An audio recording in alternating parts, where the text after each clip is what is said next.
এই গরমে শরীরের অবস্থা খুবই খারাপ, মানে মাথা টাথা ঘুরাচ্ছে, হাত পায়ের মধ্যে একদম বল নেই, কোথায় পা ফেলছি নিজেও বুঝতে পারছি না। কী করব, নিজের সংসার নিজেকে তো সব কিছু করতেই হবে।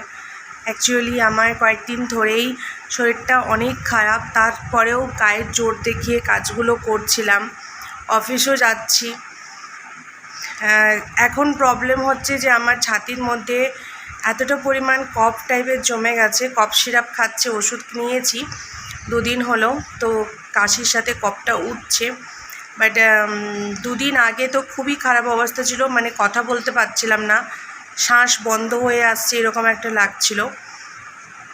কেন কি ছাতির মধ্যে থাকলে ছাতিটা কেমন ভারী টাইপের লাগে না, অমনি হচ্ছিল। আর মানে যখন নিঃশ্বাসটা ফেলছিলাম একটা সাঁই সাঁই করে আওয়াজ হয়, সেরকম টাইপের লাগছিল। আর কাশি যখন হচ্ছে তখন তো মানে পেটের আজরি পাজরি সব যেন মনে হচ্ছে বেরিয়ে চলে আসবে, মানে পেটেও ব্যথা হয়ে গেছে জানো, কেসে কেসে। বুকে তো ব্যথা ব্যথা, পেটেও ব্যথা হয়ে গেছে কাশতে কাশতে। আর এটা তো একটা প্রবলেম। তারপর আরেকটা প্রবলেম সেটা হচ্ছে আমার সার্কেলের একটু প্রবলেম আছে, তো মাঝে মাঝেই গ্যাপ যায়। তো সেইটা তারপরে যখন যেটা গ্যাপ যায় যেই মাসে, তার পরের মাসে যখন হয় সেটা কন্টিনিউ অনেক দিন অবধি চলে, তো প্রায় 10-12 দিন। তো সেই কারণেও শরীরটা অনেকটাই দুর্বল হয়ে গেছে।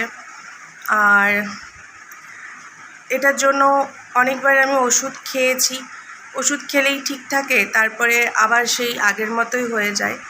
তো সেই কারণে এখন অনেক দিন হলো, সোনাই হওয়ার পর থেকে এটার জন্য আমি সেরকমভাবে কোনো ডক্টর দেখাইনি। কিন্তু এখন আমার যা শরীরের অবস্থা, মনে হচ্ছে একটা কোথাও ডাক্তারের সাথে কনসাল্ট করতে হবে। তো এই হচ্ছে নিজের শারীরিক আপডেট। ভিডিওও দিতে পারছি না, শরীরে এনার্জি থাকবে তবে তো কাজ করতে আনন্দ লাগবে।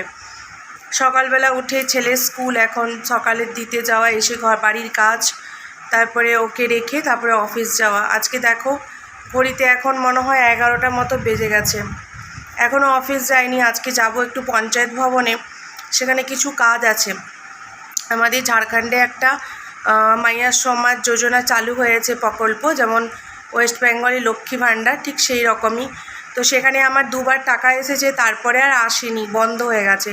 তো ওই পঞ্চায়েত ভবনে লোক বসছে, তো ওইখানে গিয়ে কিছু আপডেট দেখতে হবে, আমার লিস্টে নাম এসছে কিনা, বাতিল হয়ে গেছে কিনা। তো সেই কারণেই যাচ্ছি। আজকে হয়তো অফিস যাওয়া হতেও পারে বা নাও হতে পারে। ওখানে যদি তাড়াতাড়ি কাজ হয়ে যায় তাহলে চলে যাব, আর যদি ওখানে 12টা বেজে যায় তাহলে আর অফিস যাব না, বাড়ি চলে আসব। তো এই হচ্ছে আপডেট। তো চলো সঙ্গে থাকো, আরও কিছু জিনিস তোমাদের সাথে শেয়ার করব, তারপর ভিডিওটা শেষ করব।